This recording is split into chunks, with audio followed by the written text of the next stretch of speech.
Welcome to the Book of Days Project. Today is January 25th. Born this day, Robert Boyle in 1627 in Lismore, Thomas Tainer, antiquary, in 1674, Paul Whitehead in 1709, and Robert Burns, the Scottish poet, in 1759.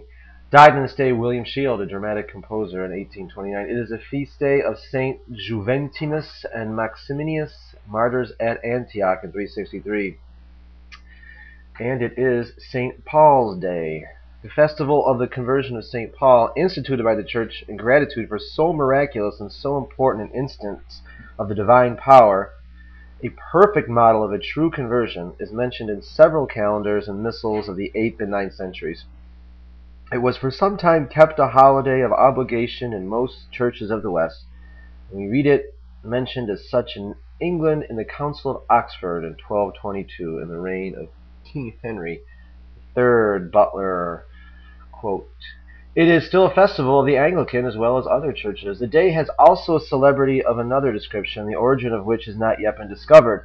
It has been an article of constant belief in Western Europe during the Middle Ages, and even down to our own time, that the whole character of the coming year is prognosticated by the condition of the weather on this day, and this is the more singular, as the day itself was one of those to which the old prognosticators gave the character of a dies Aegyptiacos, or an unlucky day. Fair weather on St. Paul's Day thus betided a prosperous year.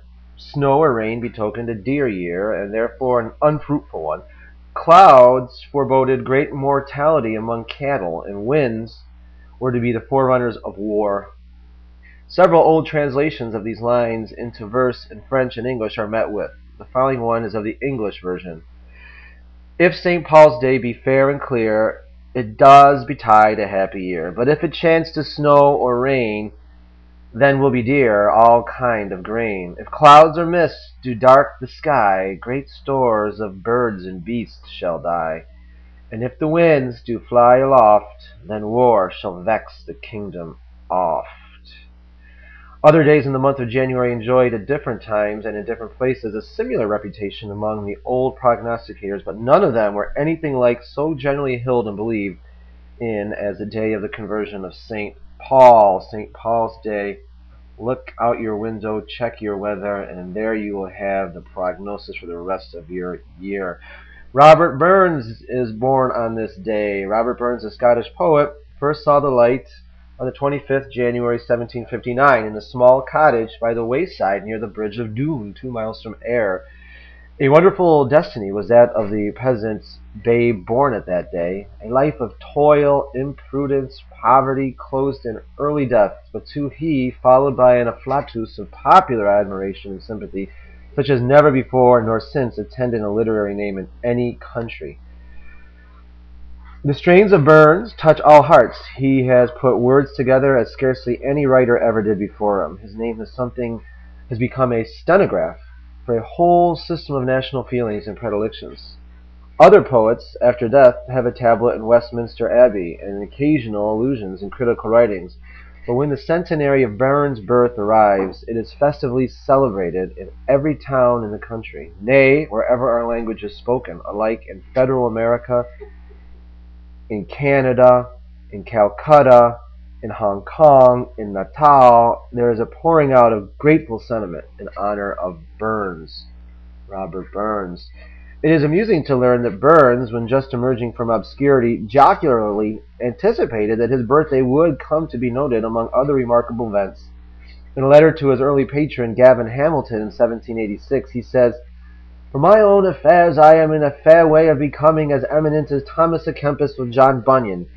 You may expect henceforth to see my birthday inscribed among the wonderful events in the Poor Robin and Aberdeen almanacs, along with the Black Monday and the Battle of Bothwell Bridge."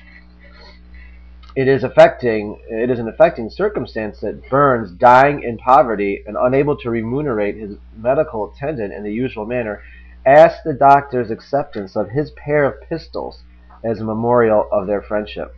Dr. Maxwell, who proved a generous friend to the poor bard's surviving widow and children, retained these weapons till his death in 1834, after which they were preserved for some years by his sister. On her death, they were presented to the Society of Antiquaries of Scotland, in whose museum in Edinburgh they are now kept in an elegant coffer, but open to the inspection of the public. I've had the good fortune of seeing those pistols in person. That will do it for today, January 25th. It is St. Paul's Day, and it is the birthday of Robert Burns. Please come back and join us tomorrow, the 26th of January. Keep on keeping on.